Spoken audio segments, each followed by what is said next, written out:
So Test Drive Ferrari Racing Legends represents the 20th game in the Test Drive series, and it's a real celebration of the 15 years of Test Drive that there have been, and also the 60 years of Ferrari vehicles that we have in the game.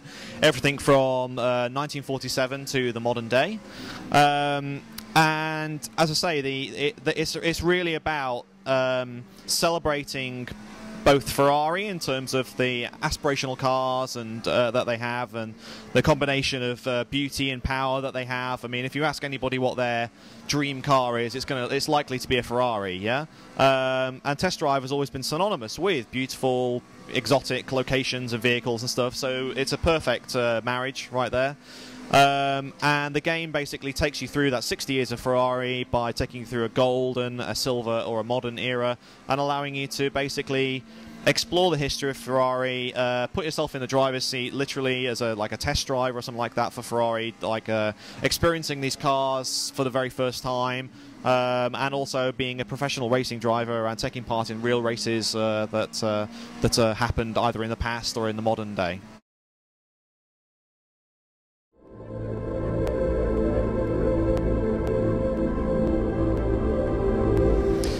So every game that we make at Slightly Mad Studios uses our Madness engine, which is a core engine of that basically makes it look and feel the way that all the games do. So there's going to be similarities with our previous Need for Speed titles.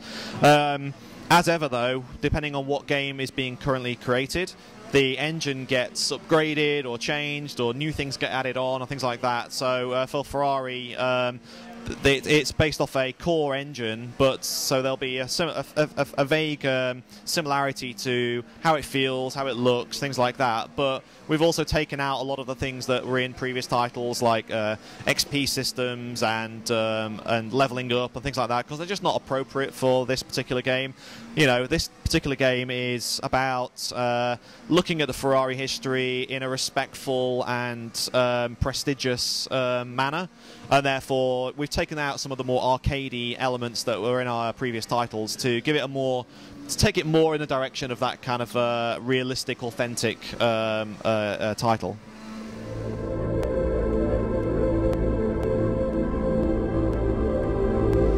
So our collaboration with Ferrari has been fantastic. They've given us access to a lot of data of the raw vehicles themselves.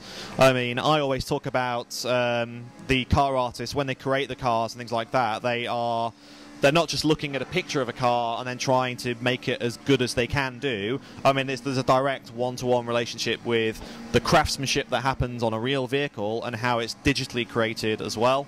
And Ferrari have been absolutely brilliant in providing us those details, and also going through the approval process of telling us, what colours need to be, or each Ferrari needs to be in, and how it reacts to the light, and how it looks, and the interior dashboard, how that looks, what materials are used on the dashboard, things like that. The audio, the sounds, how it handles, the top speed, all that kind of stuff. They've been fantastic with. And also the inclusion of the Fiorano track, which is Ferrari's own testing track in the game. You can drive around that in the game, and it's a great experience to, we put in little nuggets of information telling you to look out for the Tifosi, who are kind of like behind the security fences trying to get a look at you driving in the game and stuff, because that happens in real life, and we want to recreate that those kind of experiences in the title.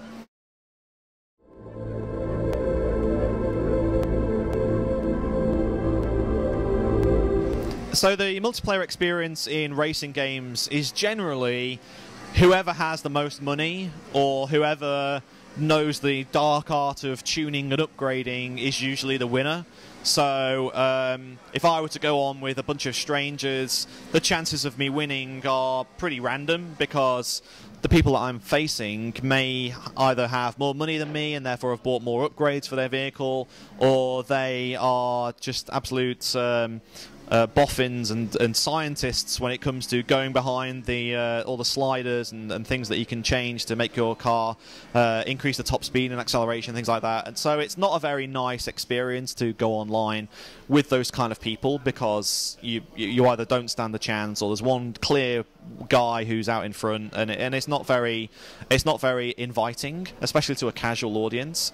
So the experience in Ferrari is a bit different because we don't have upgrades and tuning, because Ferraris are brilliant in their own way and perfect, and you don't touch them, you just make sure that they keep running, and you take them out for a nice drive, things like that.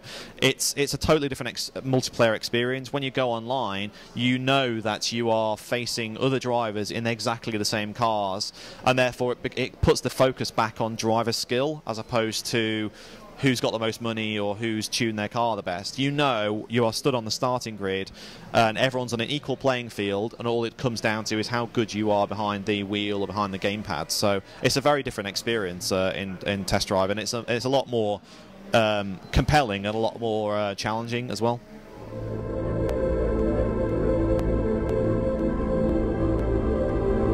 Working with Ferrari, we have to go through an approval process for absolutely everything. So when it comes to the audio and stuff like that, I mean, we get as many sounds as possible, and it's a case of recording them in different ways as well, like recording it from the outside, right by the exhaust, recording it from the inside, because when you close the door and put the windows up, and you have the dampening effect of all the different materials in the vehicle and things like that, it's a very different audio experience as well.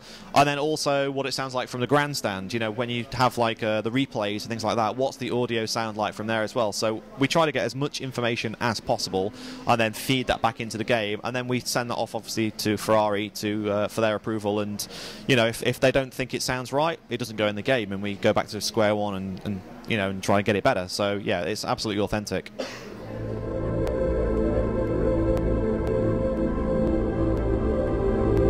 So I have a few. Usually it's the very latest one, because every single new Ferrari that comes out always has some brand new look to it, or something slightly sexier, or something slightly more curvy, or something like that. So it was the 430 for a long time, and now it's the 458. But as I was saying earlier, like, I grew up with Ferraris from the 1980s and 90s, so some of my favourites are from that period of time. So the Enzo Ferrari or the Testarossa, things like that. So it's really difficult to choose a favourite, because there's so many. There's almost one for every single year. So yes, I can't.